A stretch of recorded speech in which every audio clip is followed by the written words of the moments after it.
Bien, amados hermanos, llegamos a la tercera parte de Mateo, en la cual encontramos del capítulo 27, el versículo 24 hasta el versículo 31. La sección en la que encontramos en este momento, o la que vamos a estudiar, hace razón a las demandas de la multitud y el sufrimiento de Jesucristo, que lo vemos del versículo 24 hasta el versículo 31. El propósito de la lección, como vemos, es para tratar o tener cuidado acerca de los líderes religiosos, que en esta ocasión lo que vemos es influye a la multitud a buscar una solución, a tomar una decisión a la cual pues no era la correcta o la adecuada que se debería tomar desde el punto de vista de Pilato, porque Pilato consideraba que Jesús pues era inocente. Vemos en la siguiente sección, se nota lo que demanda la multitud. Y vemos entonces que debido a la insistencia de los principales sacerdotes, Pilato entonces cede a esa petición que hace la multitud. Lo que se ve aquí, y es mucho de lo que se queja bastante acerca de Pilato, es que él como autoridad, pues no ejerce esa señal o ese potestad que él tenía en cuanto a disipar un poco la multitud si es que iban a hacer mucho alboroto y en cierto sentido pues ejercer lo que sería disciplina o el juicio en esta palabra pues para hacer o declarar inocente a Jesús en función de lo que él representaba como tal, sino que vemos totalmente lo contrario. Pilatos pues cede a lo que la multitud estaba pidiendo. Vemos en primer punto que Pilato entonces cede a la multitud. El versículo 24 de Mateo 27 vemos que Pilato ve que no prevalece. Viendo Pilato que no conseguía nada, sino más bien se estaba formando un tumulto, tomó agua y se lavó las manos delante de la multitud diciendo, soy inocente de la sangre de este justo, allá ustedes. Si vemos anteriormente, la mujer de Pilato pues le había dicho de que no tuviera nada que ver con este justo. Y de igual manera, Pilato entonces, siendo un poco supersticioso, y en esta ocasión lo que vemos es que la acción que hace Pilato es era una costumbre común de los judíos lavarse las manos y no tener ninguna culpabilidad alguna. Por eso es que encontramos a Pilato pues haciendo esto que los discípulos de los judíos hacían en cierta ocasión. Los textos que encontramos que apoyan esta idea es Deuteronomio, perdón, capítulo 21, del versículo 6 al versículo 9, dice de esta manera, y todos los ancianos de la ciudad más cercana al lugar donde fue hallado el muerto, lavarán sus manos sobre la novilla cuyo cuello fue quebrado en el valle. Y se responderán y dirán, nuestras manos no han derramado esta sangre, ni nuestros ojos han visto nada.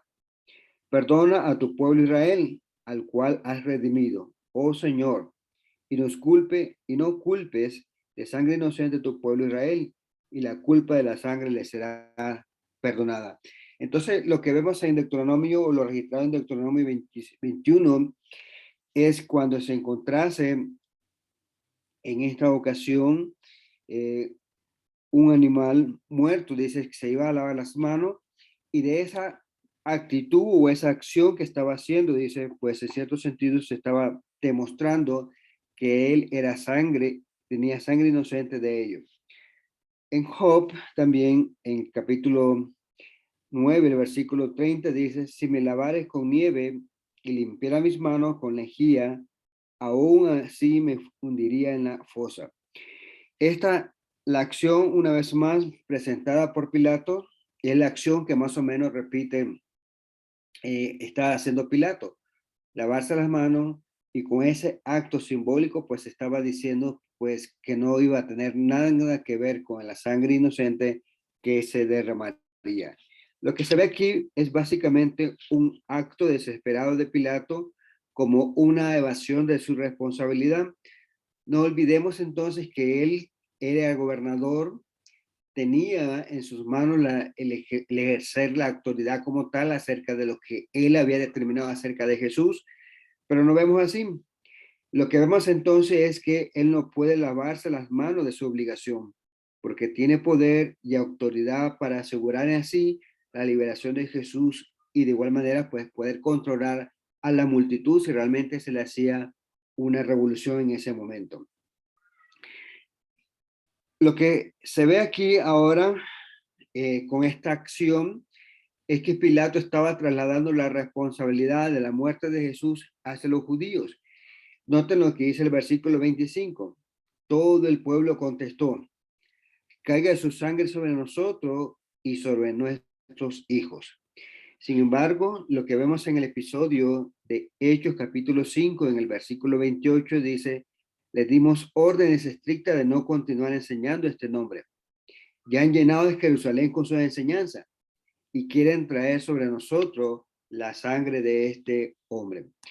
Si ve, es un poco contrario a lo que nosotros vemos en la cita de Mateo 27, verso 25, donde allí todo el pueblo, por insistencia de los principales líderes judíos, pues estaban diciendo de manera clara: caiga su sangre sobre nosotros.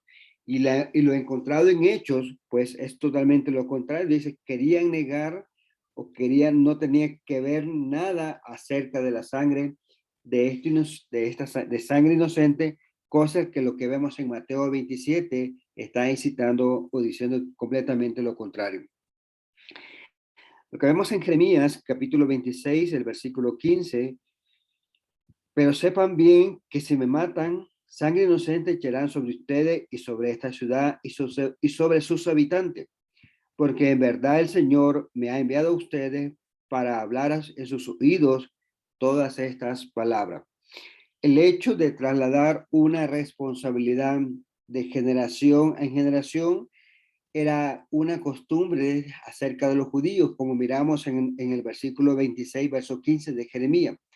Pero cuando nosotros revisamos en el Nuevo Testamento, vemos entonces que es completamente contrario.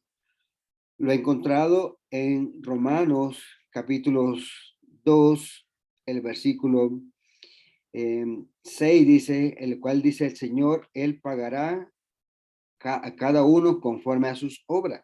Y lo mencionado también en la segunda carta de los Corintios, capítulo 5, el versículo 10, es aún más exacto y claro, porque todos nosotros debemos de comparecer ante el tribunal de Cristo, para que cada uno sea recompensado por sus hechos estando en el cuerpo.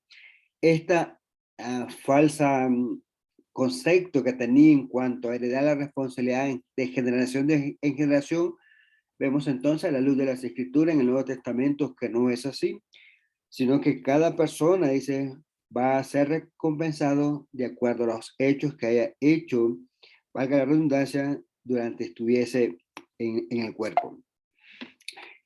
Y lo que vemos entonces es que Pilato probó varios recursos por los cuales trataba de evitar la responsabilidad de hacer de hacer lo correcto.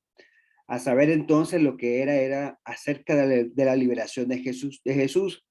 Y si vemos en primera instancia lo que Pilato hace, en primera instancia, Pilato enviar a Jesús a Herodes para evitar tomar una decisión él mismo. Sabiendo entonces que Pilato estaba cerca y que era el gobernador de Galilea, cosa que también pudo percibir acerca de Jesús siendo Galileo, pues esa era una de las tácticas que él, o una de las fáciles decisiones o recursos que él tenía para que esa decisión pues no la tomase él, sino Herodes. Y luego, ¿verdad? Que esta decisión que él toma no le resultó como él parecía adecuado, dice que él mismo convocó no solo a los gobernantes, sino al pueblo a escuchar el informe de la corte de Herodes.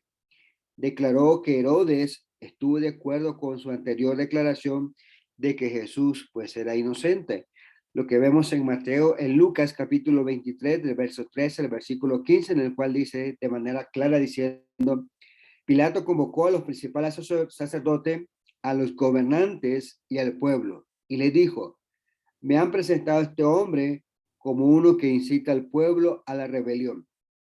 Pero habiéndolo interrogado yo delante de ustedes, no he hallado ningún delito de este hombre, de las acusaciones que hacen contra él, ni tampoco Herodes, pues nos lo ha remitido de nuevo, ya que nada ha hecho que merezca la muerte. Y en vista que tampoco el pueblo aceptó esta declaración como tal, en su interlocución, lo que vemos con la multitud, dice que propone azotar a Jesús con la esperanza de que los judíos aceptaran ese castigo como la sustitución de la pena de muerte, cosa que ellos andaban buscando. Y vemos entonces que al final, a pesar de la propuesta de azotar a Jesús, a la cual los líderes judíos no aceptan, pues le presenta el siguiente escenario: seguir la costumbre que generalmente se hacía en estos tiempos, que poder liberar a un preso en sus fiestas con la esperanza entonces de poder liberar a Jesús. Y vemos entonces que escoge a Barrabás, una persona sumamente, un ladrón y homicida, como se mencionado por Juan, y vemos entonces que aún así tampoco Pilato logra liberar a Jesús, comparándolo con la persona más vil que pudiera tener en la posilga. Luego, ¿verdad? Al intentar arrojar toda responsabilidad sobre los judíos, después de declararlo inocente. Y vemos entonces que esa acción fue exactamente cuando se lava las manos. Y vemos entonces que finalmente, después de la flagelación, llevándolo ante ellos, mientras aún sufría y sangrando por la flagelación calculada, para excitar su compadencia, no es la palabra compadencia, sino compadecerse de él y decir, he aquí el hombre. Como menciona en Juan capítulo 19, el versículo 5. Cuando Jesús salió fuera, llevaba la corona de espina y el manto de púrpura, y Pilato le dijo, aquí está el hombre. Cuando lo vieron los principales sacerdotes y los guardias, gritaron, crucifícalo, crucifícalo. Pilato le dijo, ustedes pues lo toman y lo crucifican, porque yo no encuentro ningún delito en él.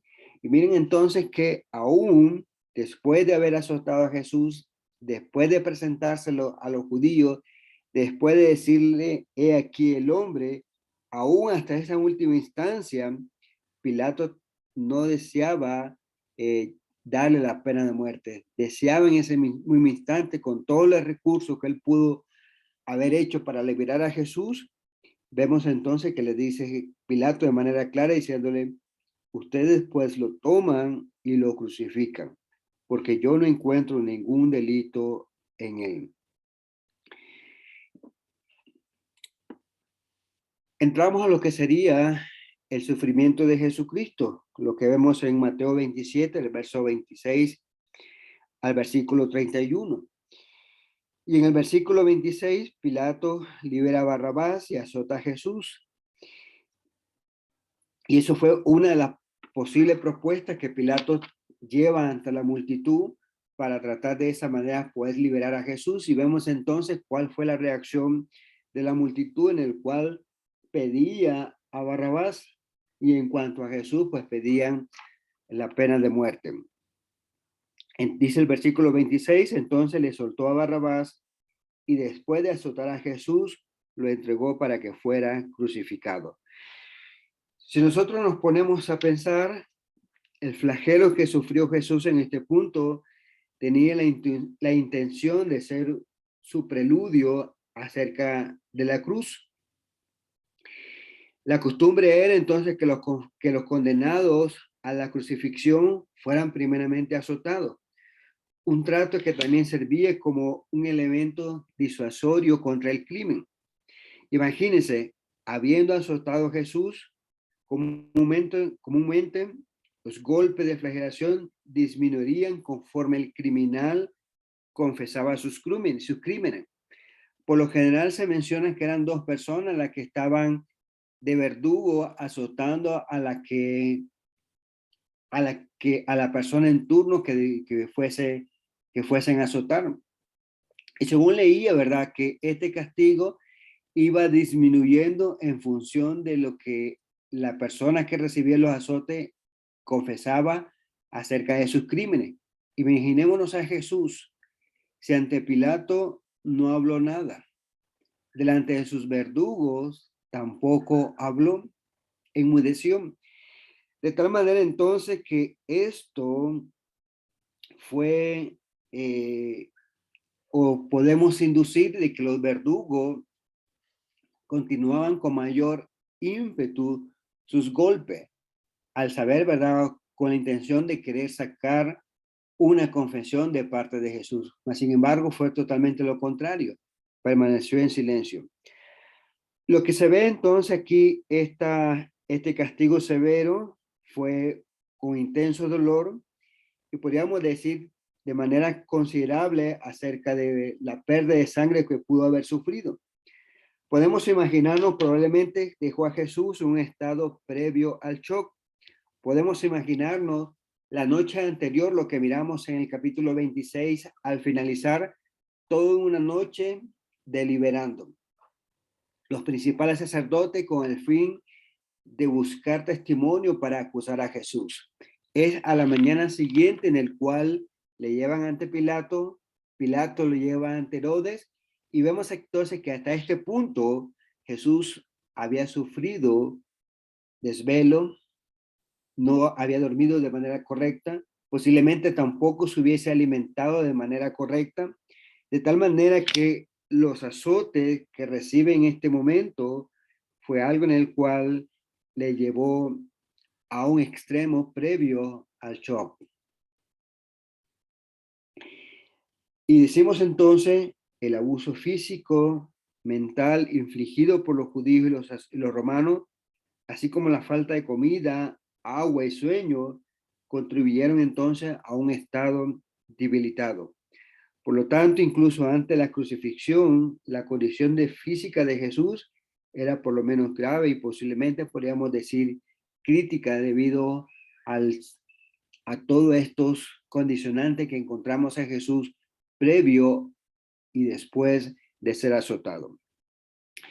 Por lo general, como vemos en la siguiente imagen, el azote romano consistía de un corto mango de madera que estaba atada, varias correas en los extremos provistos de trozos de plomo o de bronce y pedazos de hueso muy aguzados. Lo que vemos o la parte final de la cuerda de cuero, esas pelotitas de plomo, si bien es cierto, en los primeros golpes no hacía suficiente daño, pero al repetirse de manera considerada, llegaba un momento, ¿verdad?, en la cual la piel se sentía completamente sensible. Al ser sensible, ¿verdad?, cualquier toque o roce con la vestimenta, eso posiblemente pudiera causar, ¿verdad?, más daño y más dolor a Jesús. Y vemos entonces lo que mencionaba algunos escritos, dice que los azotes se dejaban caer especialmente sobre la espalda de la víctima, que sin duda alguna pues estaba completamente desnuda y encorvada. Generalmente se empleaban dos hombres para administrar este castigo, uno azotando de un lado y el otro del lado opuesto, con el resultado que a veces la carne era lacerada a tal punto que quedaban vistas las venas y las arterias interiores, a veces aún las extrañas y órganos internos aparecían entre las cortaduras. También menciona algunos escritos que al ser este castigo de manera severa, pues muchas veces no se tenía cuidado en cuanto a esto. Y muchas veces se menciona, dice que este castigo a veces golpeaba el rostro. La parte del rostro, amados hermanos, él, digamos así, es muy sensible. Y a veces dice que sufrían golpes los ojos y muchas veces dice, pues los dientes también, ¿verdad? Con este castigo muchas veces eran golpeados o rotos. También vemos en parte de su sufrimiento, dice que los soldados romanos se burlan. Entonces los soldados del gobernador llevaron a Jesús al pretorio y se reunieron alrededor de él toda la tropa romana. Verso 28, y después de quitarle la ropa, le pusieron encima un manto de escarlata. Aquí lo que se ve básicamente es que está siendo escarnecido delante de la tropa romana, así como lo fue ante el concilio, que lo vemos en Mateo 26, el versículo 67, en el cual dice, entonces le escupieron en el rostro y le dieron de puñetazos, y otros le abofeteaban. Y vemos entonces que ahora los soldados romanos pues le eh, está siendo escarnecido. Aquí se ve el uso del manto. Y lo que le ponen a Jesús posiblemente era un atuendo que había pertenecido a uno de los soldados, que posiblemente fuese de color escarlata, o posiblemente también fuese una vestimenta teñida con un tinte barato, a lo cual entonces podemos decir que en cierto sentido se asemejaría al color púrpura de la vestimenta de los reyes. Por lo que vemos entonces, al ponerle este manto completamente desgastado, pues de esa manera pues estaban burlando de Jesús como asemejándose de la vestimenta real que tendría un rey. El versículo 29 y 30 dice que le injuriaban y le humillaban, y tejiendo una corona de espina, la pusieron sobre su cabeza y una caña en su mano derecha. Y arrodillándose delante de él, le hacían burla diciendo, salve, rey de los judíos. Le escupían y le tomaban la caña y le golpeaban la cabeza. Aquí hay una serie de elementos a los cuales podríamos decir eh, los soldados romanos se estaban, en cierto sentido, le estaban humillando. La primera palabra que podríamos destacar dice la palabra, la corona, la cual proviene de la palabra griega de Estéfano, que a menudo, verás, pues se refiere a una guirnalda en señal de victoria. Sin embargo, la que se usa aquí es la de diadema, la cual entonces es una corona espléndida de oro que llevaban los reyes. En este caso, los romanos, ¿qué hacen? Hacen una corona de espina, se la colocan sobre su cabeza en señal de entonces como si fuese una corona espléndida de oro. Estaba leyendo acerca de este hecho de la corona de espina y por lo general es la corona que se menciona aquí es como si fuese un casco, pero completamente entretejida de espina. También leía, ¿verdad?, de unos comentarios que miraba desde el punto de vista médico, que en la cabeza o el cráneo tenemos una serie de terminales nerviosos a los cuales, ¿verdad?, al tratar de ponerle la espina o la corona de espinas sobre su cabeza, eso infligía dolor. Y es lo que Jesús estaba sufriendo por nosotros. Luego, ¿verdad?, lo que se ve también, lo que le dan los soldados romanos a Jesús es una caña en su mano derecha. Casi similar lo que nosotros encontramos en Esther capítulo 4, el versículo 11, dice, todos los siervos del rey y el pueblo de las provincias del rey saben que para cualquier hombre o mujer que vaya al rey en el acto interior, sin ser llamado, él tiene solo una ley, que se le dé muerte, a menos que el rey extienda el cetro de oro para que viva. Y yo he sido llamada para ir al rey por estos 30 días. El relato mencionado de Esther menciona, ¿verdad?, acerca de una petición específica y en el cual menciona, ¿verdad?, que para ver al rey dentro del patio interior necesariamente se necesitaba de una invitación, cosa que Esther dice no he sido llamada dentro de estos 30 días, pero había la salvedad que si se entraba al patio interior, pues había un 50% de probabilidad de que fuese la muerte, o dos, que la persona que entrase al patio interior encontrase con el favor del rey, y la manera que lo hacía, dice el versículo, dice, extender el cetro de oro. Entonces los romanos, en función de esa práctica que los reyes tenían en aquel entonces, un cetro de oro, pues le dan a Jesús una caña en su mano derecha, en señal también de que era el cetro del rey. Y vemos entonces que en sus burlas, estos soldados, ahora, en cuanto a Jesús, le tenían una túnica vieja, posiblemente de color escarlata, gastada, descolorida, una corona de espina en su cabeza y una caña en su mano derecha como su cetro. Y vemos entonces lo que ellos hacen. Le colocan este atuendo, y a pesar de que le colocan este atuendo, se burla aún más de él. Dice que se estaban arrodillando ante él y le estaban saludando diciéndole, salve, rey de los judíos. Este saludo pues era el saludo habitual en el cual dice se saludaban a los emperadores. Entonces encontramos en su burla los soldados romanos, le dan una corona, le dan un manto, le dan un cetro que es una caña, y no era para más, pues lo que hacía falta, ¿verdad? Era un saludo como el que se le daba a los emperadores. Estaba revisando acerca de la palabra salve y aún se utiliza en Roma. Esta palabra salve es como el hi en inglés, ¿verdad? El cual significa hola. Pero lo que leía, ¿verdad? En cuanto a esta palabra, el uso es muy formal. Es decir, que está dedicado únicamente exclusivo, ¿verdad? En este caso, para el presidente o personas de alto prestigio. Pero sí, ¿verdad? Todavía se usa esa palabra para saludarse en italiano.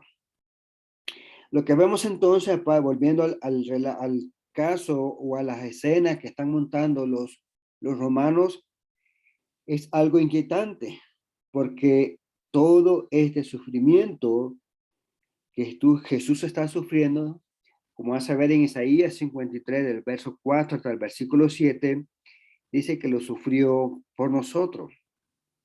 Dice de esta manera, ciertamente Él llevó nuestras enfermedades y cargó con nuestros dolores. Con todo, nosotros le tuvimos por azotado, por herido de Dios y abatido. Mas el herido fue por nuestras transgresiones, molido por nuestras iniquidades. El castigo por nuestra paz cayó sobre él, y por sus heridas hemos sido sanados. Todos nosotros nos descarriamos como ovejas, nos apartamos cada cual por su camino, pero el Señor hizo que cayera sobre él la iniquidad de todos nosotros. Fue oprimido y afligido, pero no abrió su boca. Y como corderos que llevaba al matadero, y como ovejas que ante sus trasquiladores permanece muda. Él no abrió su boca.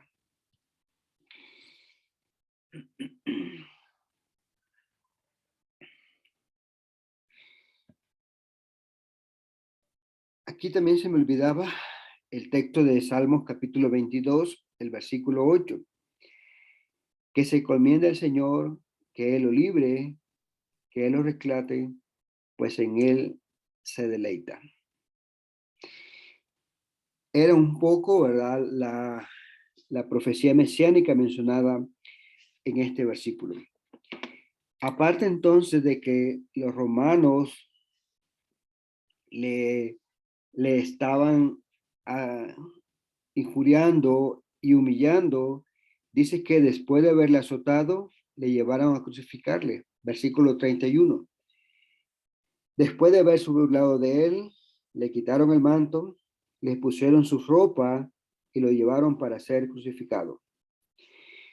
Isaías 53, el versículo 5, ¿verdad? Que también habíamos leído anteriormente, dice, pero él fue herido por nuestras transgresiones, molido por nuestras iniquidades.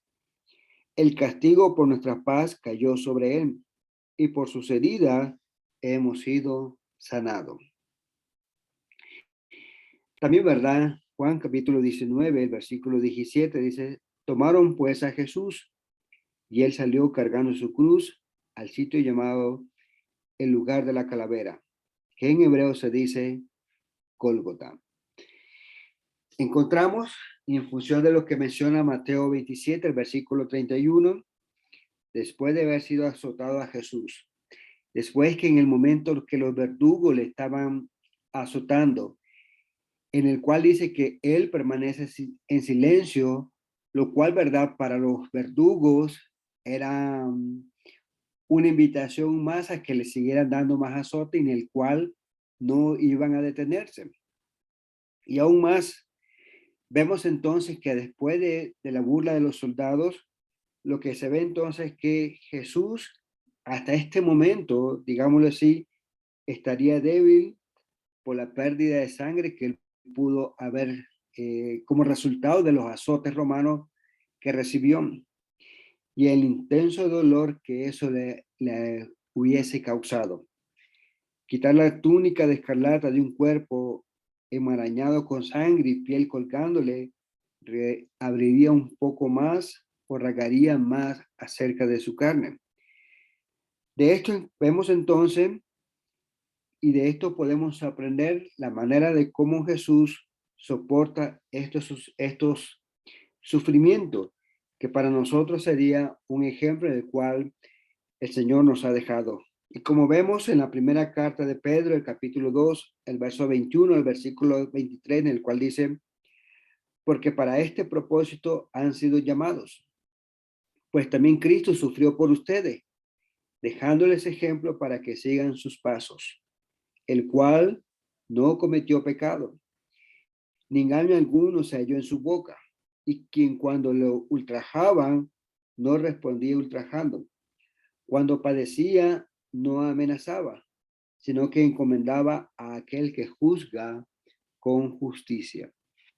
Y todo esto que nosotros podemos observar hasta este punto, Jesús cumplió fielmente las profecías registradas en Isaías 53, en el cual, ¿verdad? Mateo no da más detalle acerca de los azotes que recibió, porque para ello o para la costumbre de ellos, pues eran o estaban muy familiarizados acerca de ello.